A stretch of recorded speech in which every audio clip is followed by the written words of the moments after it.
Italy. When an empire loses its soul. A painful question echoes through modern Europe. How could a nation that was once the heart of the world, once standing at the pinnacle of civilization, become invisible, lost in the vibrant currents of the modern era? Let's remember, the mighty Roman Empire once stamped its footprint across half the globe. The Renaissance blazed like a divine fire, reigniting knowledge and rebirthing humanity from darkness. And the Vatican, spiritual heart of Catholicism, was once a place before which the entire world bowed in reverence. But today, Italy feels like an elderly figure sitting silently in the noisy banquet of the world, living off past glory, breathing through the endless flow of tourism, and gazing into the future with a vague, disoriented look. What truly happened? It's not just about dry economic numbers or surface-level political shifts. At the core, this is about the fracture of collective will, the erosion of national faith, and a soul slowly fading into oblivion. Part 1. The fading glory of a grand past. Italy once held a priceless treasure unmatched by any other country. A history so glorious it was almost blinding, a peak that seems impossible to recreate. Just look. Rome, the eternal city, where every brick, every alley, tells a story of millennia. The majestic Colosseum, where the roar of tens of thousands once echoed, forcing the world to kneel before the brilliance of Roman civilization. The Renaissance, a golden age where art, science, and philosophy flared like sacred fire, awakening the soul of humanity. And the Vatican, not just a country, but a timeless spiritual beacon of an entire sacred empire. And yet, paradoxically, this very past has become a double-edged sword. Once you've touched the heavens, every step after feels like a slow descent. Italy has never escaped its own enormous shadow, the shadow of a golden age long gone. While the world races toward the future, Italy stands still, mesmerized by ruins and memories that have turned to dust. Part 2. The double crisis. Ailing economy and dysfunctional governance. Italy's economy today resembles an old luxury car, elegant and charming on the outside, but rusty and wheezing inside, struggling to move forward on the road of progress.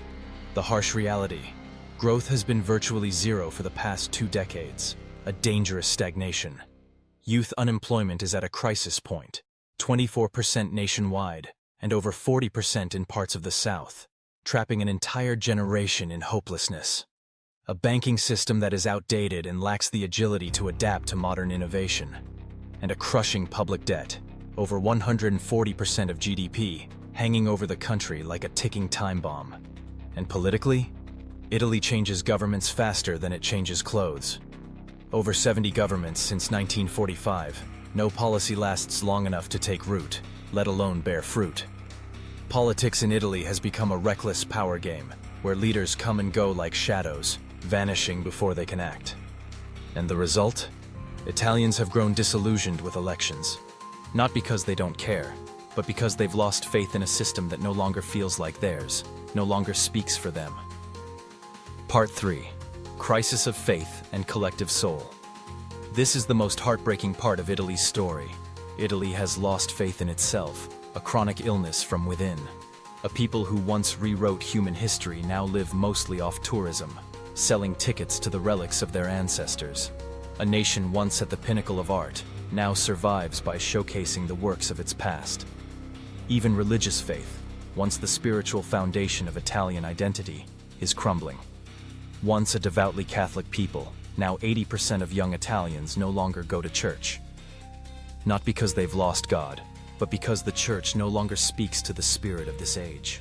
The Vatican has become more of a moral museum than a living spiritual lighthouse. Worse still, Italy's youth, the bright, talented, passionate generation, are fleeing the country. Not just for money or opportunity, but because they no longer see Italy as a place to dream, to build a future. When a country loses its youth, it is digging its own grave. Part 4. Cultural revival or identity in decay.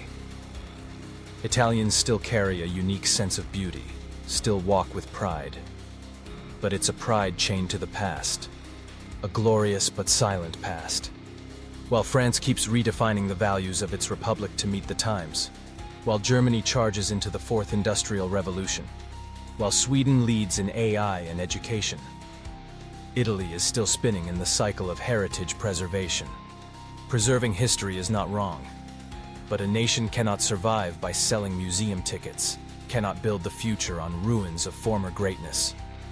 To be reborn, Italy needs radical transformation, a new cultural vision, not a copy of America or Europe, but a true Mediterranean voice, merging tradition and modernity in its own authentic way. A political generation that dares to speak the truth and act, who abandon the petty seat-grabbing game and put national interest above all. And above all, a new spiritual movement, not just religion, but a reconnection with Italy's true soul, eternal beauty, inner goodness, and liberating wisdom. Italy, if it does not awaken now, may forever become an empire in a retirement home, where people come to admire old ruins, then leave with quiet regret. But if Italy dares to step beyond its immense shadow, if it once more ignites the undying Roman spirit, but now as a spirit of the 21st century, resilient, creative, adaptive, then Italy can rise again, like a phoenix from the ashes, reclaiming its place with pride on the world stage. What do you think? Is Italy merely asleep in the comfort of its past, or has it truly lost itself?